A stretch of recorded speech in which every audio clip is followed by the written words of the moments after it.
telefone está liberado para você participar, é o 991-470620. Hoje aqui com a gente o Dr. Marcelo Tonos falando sobre cirurgia bariátrica. A Adriana Santos, doutor, mandou aqui uma pergunta para você, falando, né, sobre a técnica. Nina, pergunta para o doutor, qual técnica ele indicaria para uma pessoa que tem 85 quilos, tem diabetes, colesterol, gordura no fígado e hérnia e condromalácia nos joelhos. Sempre brigou com a balança.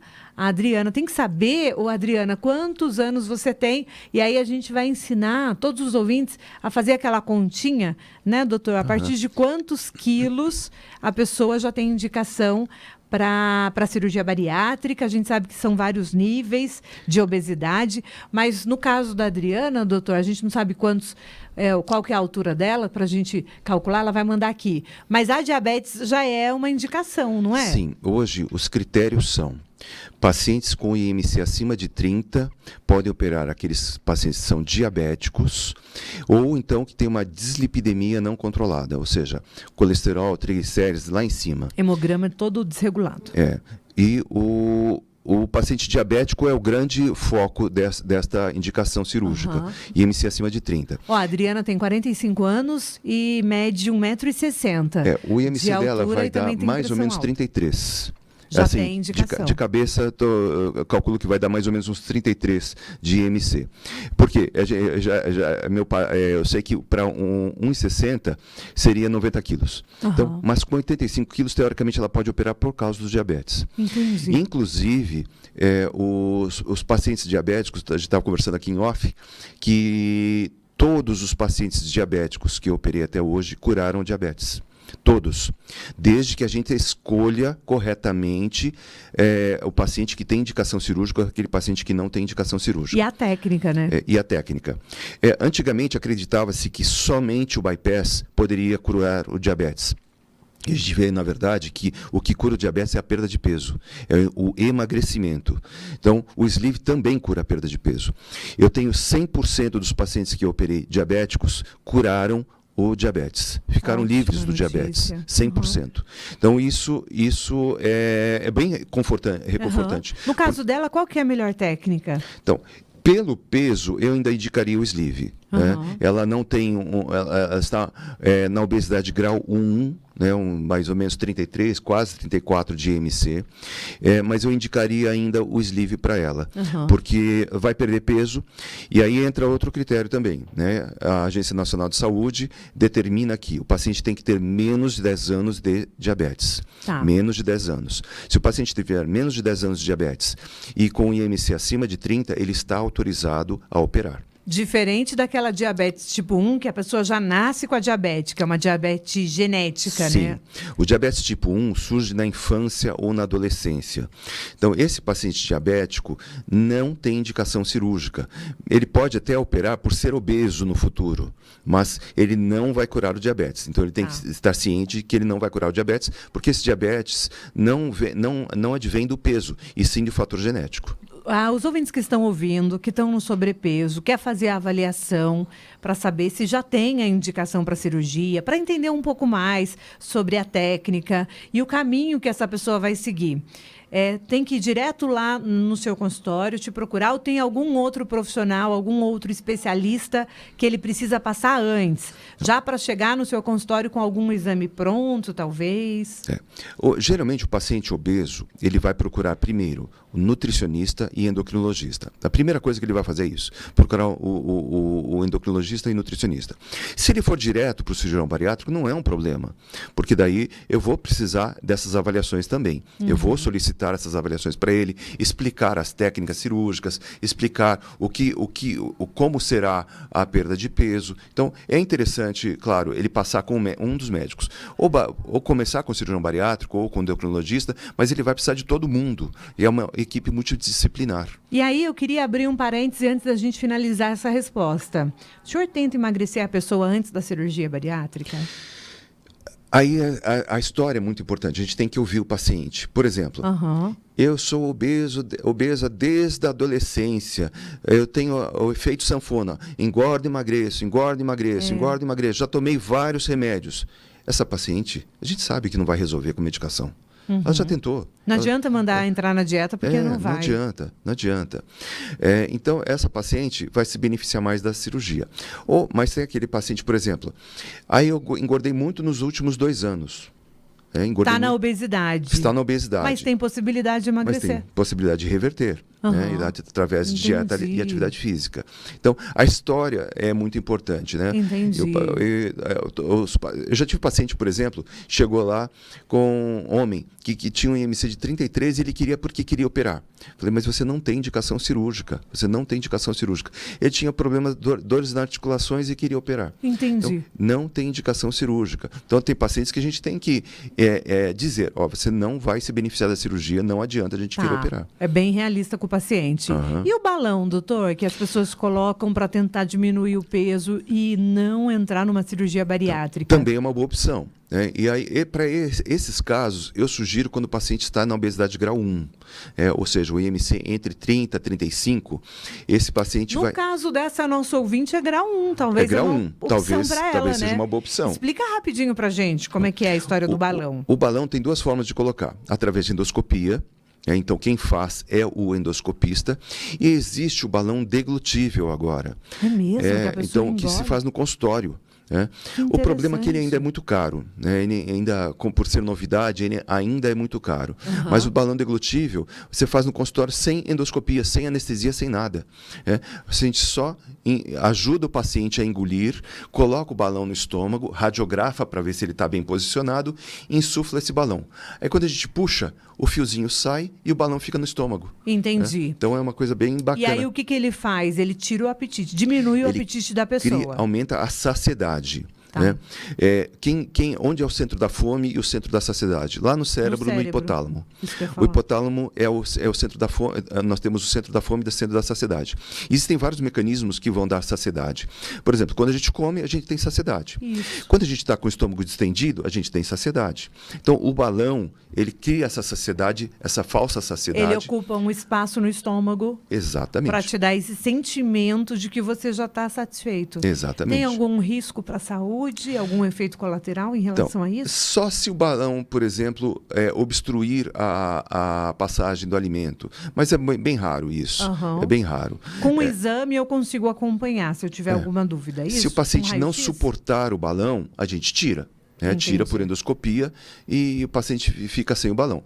Mas a grande maioria suporta bem o balão. O balão dura quanto tempo no organismo da pessoa? O balão feito por endoscopia é feito, como eu falei, é o endoscopista que coloca e ele retira depois de 1 ano. Ele deixa 1 ano o balão lá no estômago. 1 ano é o tempo limite. Pode deixar mais? Até pode. Tá? Mas existe... Já tive uma paciente que eu operei, por exemplo, que ela usou balão, perdeu 35 quilos, aí depois tirou o balão, ganhou os 35 quilos. Ai, meu Deus! Então aí a gente foi para a cirurgia.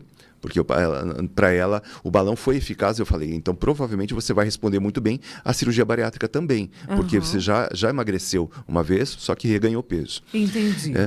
O balão deglutível, ele fica 4 meses no estômago.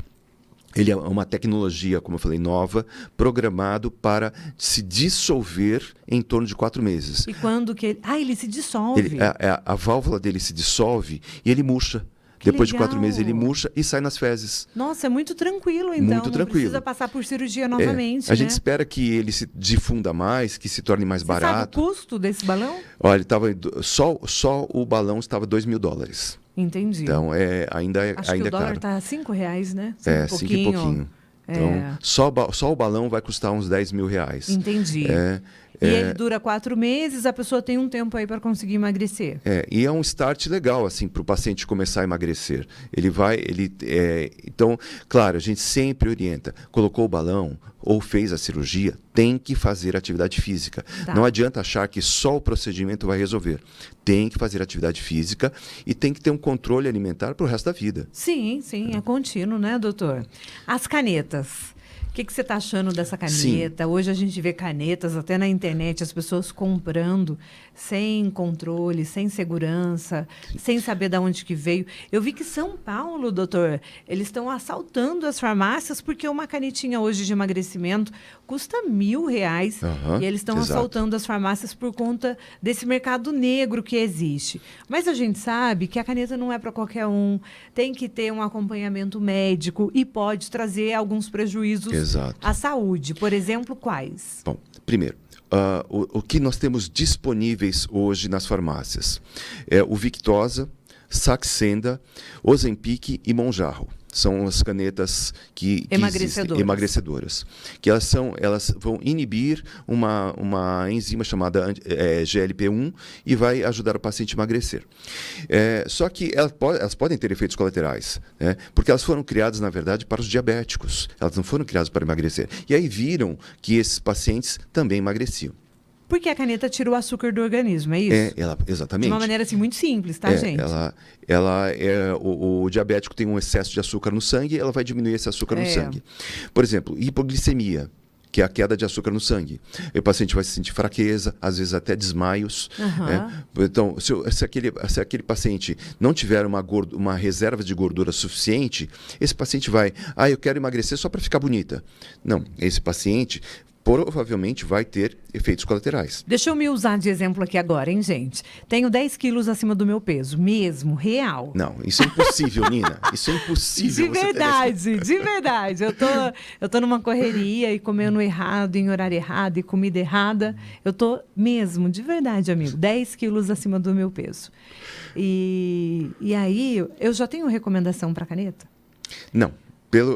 Olhando para você, eu não diria. Acima de quantos quilos eu teria, com segurança? Então, eu diria, o ideal seria os pacientes que estivessem lá na obesidade grau 1, aí para usar a caneta. 30 quilos acima do peso. Menos, 40. Até menos. Acho que uns 15, 20 quilos já daria, acima do peso já daria. Tem uma conversa que fala que muitas pessoas que usam a caneta, depois têm um sintoma de depressão.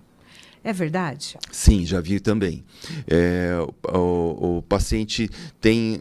A caneta, ela tem um resultado muito bom enquanto está usando, né? Tirou a caneta, aí o paciente pode ter voltar a ganhar peso. E aí tem que ter um acompanhamento psicológico também, porque o estado emocional interfere demais, né? A compulsão alimentar, por exemplo, é uma coisa totalmente psíquica. Por que o paciente assalta a geladeira? Porque ele não consegue controlar a sua mente. Ele não consegue... Porque percebe, a gente assalta a geladeira, que é o que está acontecendo comigo, quando a gente está ansioso, exatamente. Ansioso. Então é mais terapêutico, né, doutor? Comer é terapêutico. Comer é terapêutico. Eu me presenteio com comida, sabia? Verdade, o senhor é assim? Eu gosto de comer bem, é claro que eu gosto. Acho que todo mundo gosta de comer bem. Mas você nunca pensou assim, olha, eu tive um dia corrido, puxado, difícil, eu mereço comer tal alimento. Sabe como autopremiação? Já fez isso, faz ou não? Sim, eu tenho pacientes que fazem isso. Se você falar para mim que você compra banana para comer, eu vou ficar bem triste. Sinceramente, eu não tenho bem me sentindo mal, porque você é bem disciplinado, né? Você compra frutas. Não, eu gosto de comer. Muitas vezes eu como até... Qual é a sua comida preferida, doutor? Puxa vida, agora Seja bem sincero. Eu gosto de tudo. Mas não tem um prato preferido? Por exemplo, Nina, eu não resisto a um churrasco. Então, eu gosto de churrasco, gosto de peixe, gosto de frango. Mas você tem que escolher uma, Marcelo. Qual que é seu signo, Marcelo? Eu sou libriano. Libriano é indeciso. Então, mas geminiano é mais. Mas eu tenho certeza absoluta que a minha comida preferida é comida japonesa. Então, eu gosto também. Eu sou louca por comida japonesa e eu me presenteio. Mas sabe que a gente observa que o paciente não consegue, ele começa a comer uma determinada coisa e ele precisa mudar. Porque ele precisa variar a alimentação. Então, isso é salutar, você ter essa mudança de hábitos alimentares. Sim. Né? E, é claro, como eu falei, atividade física e dieta, isso é para o resto da vida. Né? Você não conseguiu me dar uma resposta. Olha, eu gosto comida de tudo. Preferida. Eu gosto de fricassê de frango. Por exemplo, a sua esposa deve estar ouvindo. Quando ela quer te agradar, ela faz uma lasanha. Quando ela quer te agradar, que prato que ela faz que te deixa muito feliz? Que ela faz que ela chama de prato de boteco. Ela contrafilé, frito na panela com cebola. Entendi. Aí Aquele joga grelhadinho. joga gorgonzola em Ai, cima que e a delícia. gente come com pão italiano. Ai, Gente, que é uma delícia. E uma taça de vinho do lado. A gente não bebe. É mesmo? Não bebe. Ai, meu Deus do céu. Mas pode me convidar que eu bebo por vocês. Você bebe pela gente? Vamos pro intervalo e daqui a pouco a gente volta Ok. pro nosso último bloco. Medicina Unital, entre as 10 melhores do estado.